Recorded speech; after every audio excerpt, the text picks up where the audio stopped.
This is so not a look, but welcome back to the channel. So it's been a hot minute since I have posted on YouTube. I feel like all of May kind of just passed by. Is it just me, or did like 2023 just pass by? Like, I feel like it's gonna be 2024. Like, just yesterday was the new year and now we're like halfway through the year. Like, that doesn't even make sense. I feel like we blinked and half the year's gone, and I'm gonna blink one more time. That's it, 2024 is here. I just have no concept of time, especially in the past month of May. I literally kid you not, I had so many plans for the month of May. I was gonna film like a bunch of different videos. My notion was like boom, boom, boom, boom, boom. And I ended up doing none of it in an effort to kind of explain what has been going on with me this past month. What are we gonna talk about? We're gonna talk. Just talk. I don't know, the end of April and the beginning and middle and end of May was kind of a really shitty time. I don't know if I really want to talk about this on the internet and overshare and all that good stuff, but at the same time, I'm like, do I really want to tell my two friends about all these problems? Because I mean, they already know about these problems. I've already ranted to them. You know how you have like those problems where, I don't know, you've already ranted to your like closest support group and you're just like, huh, that normally does the trick, but this time it didn't do the trick. Like, there are just some problems where it's just like you have to go through them alone. Anyway, you're just like mulling over these problems over and over and over again in your mind, and you're just like, oh my god, I'm kind of alone experiencing this by myself, and there's like no solution in end. So it's like all the while that you want to find a solution to your problem, you can't find the solution to your problem, and you can't really rant to your friends because you've already ranted to your friends and you don't really like want to bother them anymore, but you also can't get over this problem. So it's just like, I think I'm just gonna do my makeup and tell you all about the good shenanigans that have been happening since late April until now. I'm changing up my routine a little bit. So instead of putting my toner onto like a cotton pad, I'm just putting it onto my hands. So late April was kind of a chaotic period, and in all honesty, that was like the period that was the toughest and I think set all of this like craziness into motion. Late April, I found out that my mother was going in for surgery. She was going under the knife, and I was very worried.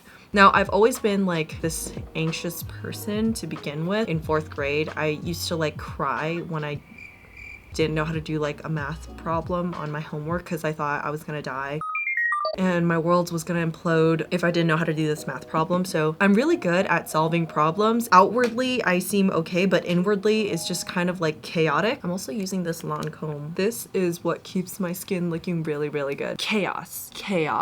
Serious chaos inside here, actually. So my mom had to go into surgery, and it wasn't like something that was crazy like rare that the doctors have never ever seen before. It was just like some fibroids. Apparently cysts on ovaries, ovarian cysts, are very common. Like, I have them and like a bunch of women have them. I don't really know, but it's something like that. It's supposed to be like a very painless procedure, very low risk and all that stuff. But knowing me, I'm one to think very chaotically and think of the worst always, all the time, because I need to be prepared. Yeah, when she told me that, I'm the eldest daughter, so she tells me that and not the other young little children. When she told me that, I was like, oh my god. And she told me maybe like 3 months leading up to the surgery, because you know, you have... I'll wait.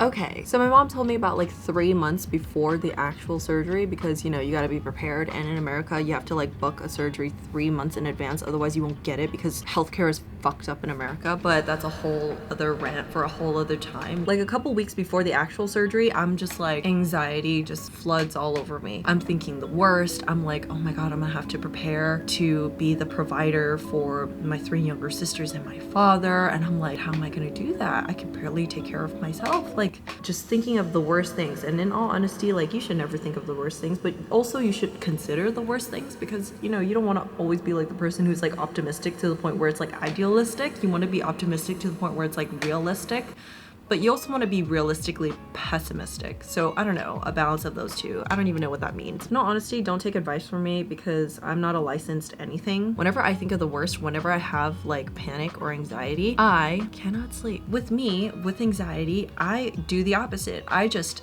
stay the fuck awake. I'm not one of those people, you know, one of those rare people who are like, who can function without sleep. Like, no, I need a good 8 hours of sleep at night in order to be like happy, in order to be pleasant. Are my eyebrows even? All right, so all of that is pre-surgery. I remember the night right before my mom was supposed to go in, I did not sleep at all. I took some melatonin gummies, like some sleep gummies, to try to get me to sleep. I also drank sleepy tea. I exercised so that I would wear my body out, and that entire night I did not get a wink of sleep. Like I slept, like I closed my eyes for like 7.5 hours. And you know how sometimes whenever you like are telling yourself to go to sleep and that gives you more anxiety because you're like, oh my god, I have only these number of hours before you have to wake up, and so you're giving yourself more and more anxiety, and it's just like a downward spiral that's just not pleasant to be in. I haven't really told you the other reasons why I might have been also, you know, like super anxious. So to give you some context, my mother is the sole provider for our family. My dad can't work, and that kind of anxiety mixed with the anxiety that like, oh my gosh, you might not have a mother,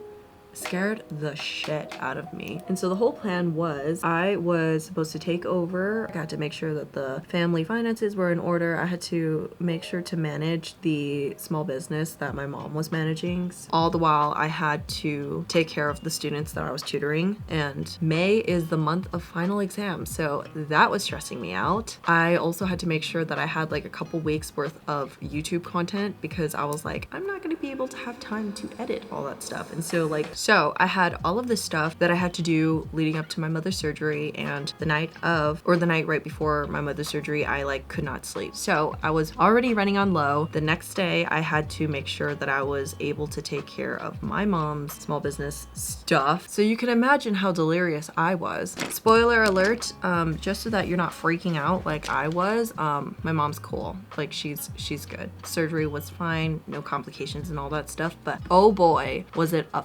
fucking hard couple of weeks. So she was fine and I didn't have to worry about her anymore. I did have to worry about the small business for like 2 more weeks because like, duh, hello, you come out of surgery, you don't just like resume normal activities. Like that would be weird. And all the while that this was happening, like my man friend had to be out of town during the first couple of weeks that my mom, you know, was in surgery and like had just gotten out of surgery and all that whole shebang. And so I was kind of going without like a support system, which really like heightened my anxiety. It really heightened just everything, and I wasn't feeling good. I wasn't in like a good mental space. It really took a toll on me. I really wanted to rein this conversation back and kind of talk about like sleep and the importance of sleep, and how like for as long as I could remember, anytime that I experienced anxiety or was just having one of these hard times, I have always had trouble sleeping. I remember the first time that I could not sleep, like because I was just so stressed out, was probably like 3rd or 4th grade, so pretty young. First time that I remember going like a night or two without sleep was like in 4th grade, and I already mentioned it. I didn't get math homework, and so that gave me a bunch of anxiety. In high school, that happened like a couple of times, never really because of like social stuff, but only just because of like I was scared I wasn't able to like complete my homework or whatever. The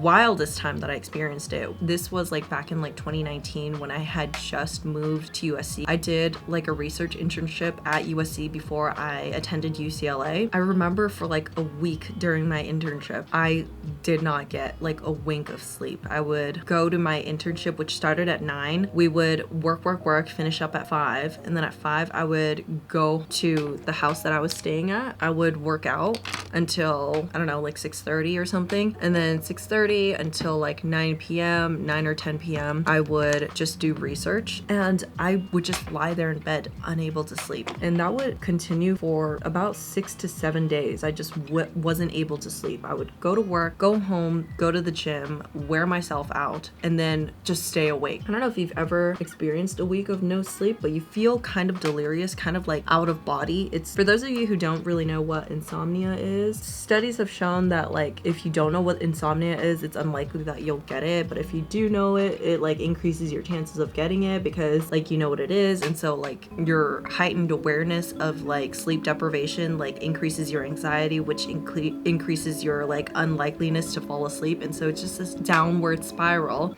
that I was talking about earlier. So I don't know, maybe this is a bad time for me to be introducing what insomnia is, but after that incident, the only time that I wasn't able to sleep was all of May this month. Throughout all of this month, I have kind of been struggling to find some good quality sleep, although there have been some things that I have been trying out that have really helped me get to sleep and stay asleep. One thing that I learned is that I absolutely despise sleep gummies because then they just give me like the worst sleep hangover ever. I don't know if you've ever taken one of those sleep gummies, or like if you've ever taken like sleep medicine or cough medicine that makes you drowsy. You wake up feeling like shit is what I'm trying to say. Something else that I've opted for is like calming tea. I've been drinking like calming teas, things like chamomile or lavender. I've also purchased like a sleepy tea. I also do a bunch of breath work, and I know you're probably like rolling your eyes out of your freaking skull right now, like, oh my god, here's another person who meditates and claims it to be. Trust me, I literally just did my makeup to go nowhere. So yeah, that's what's been going on with me. What's been going on with you? I would love to hear in the comments below. Also, if you haven't subscribed already, go ahead and subscribe to my channel for more girl talks. Bye.